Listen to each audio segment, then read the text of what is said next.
Mr. President, let me now talk briefly about my budget point of order. I made one specific budget point of order, perhaps the most serious, which is that this bill, as it came out of committee, increases the deficit, pure and simple.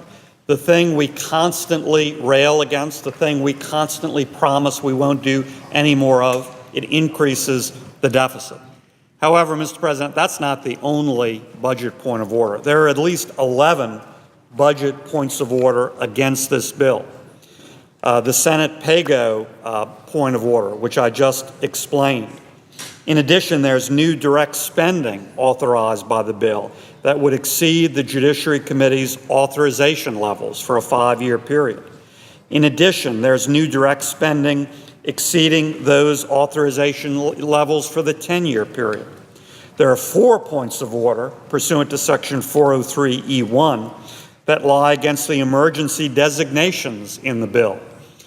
We say we're for budget discipline. Problem is, whenever we want to bust the caps, bust the numbers, we just call certain spending emergency.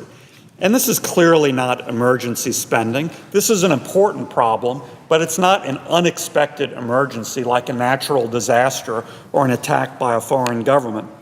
There are also 4 similar emergency designations made under Section 4G3 of the Statutory PAYGO Act of 2010.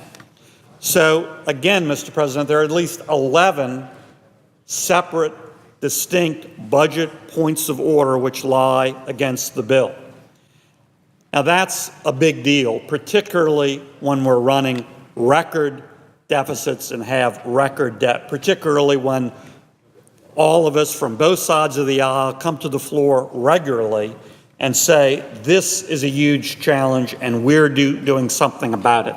We're going to pass a bill which breaks those rules, which busts those caps 11 different ways.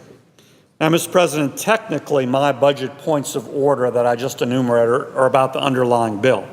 But most of these also apply to the Corker-Hoven substitute, the Leahy substitute incorporating the Corker-Hoven language. So they have the same budget problems, the same fundamental problems under that version. Now, Mr. President, this is real simple. It's about, are we serious in reining in deficit and debt or not?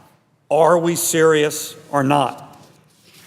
There is a bit of good news. In the last several months, say since September of last year, this body has raised this same sort of budget point of order 7 different times. 7 different times saying important bills bust the caps, increase the deficit, claim spending is emergency when it's not. And 7 different times since last September, we sustained those budget points of order. We as a body said, you're right, we shouldn't do that. We should get serious about spending. And 7 times, by the way, on my side of the aisle, virtually everyone supported that budget point of order.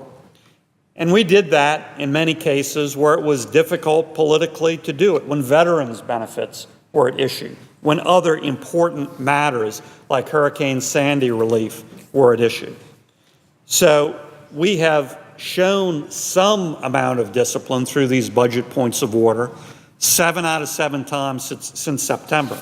The question now is, are we going to do it again or are we going to cave? Now, this PAYGO point of order is perhaps the most serious because it's about increasing the deficit. And that's what the point of order is about, in actually increasing the deficit over the last 10 years. We have to stop violating this rule if we're serious about deficit and debt. You know, the PAYGO originally banned counting Social Security revenues to mask the deficit. Spending in this bill is offset by $211 billion in Social Security revenue. So once again, we're going to rob Social Security to claim we're moving toward balancing the budget. We need to get serious on all of these budget issues. We need to maintain the record we've had here in the Senate since September. We need to sustain this important budget point of order when we vote tomorrow. With that, Mr. President, I yield the floor.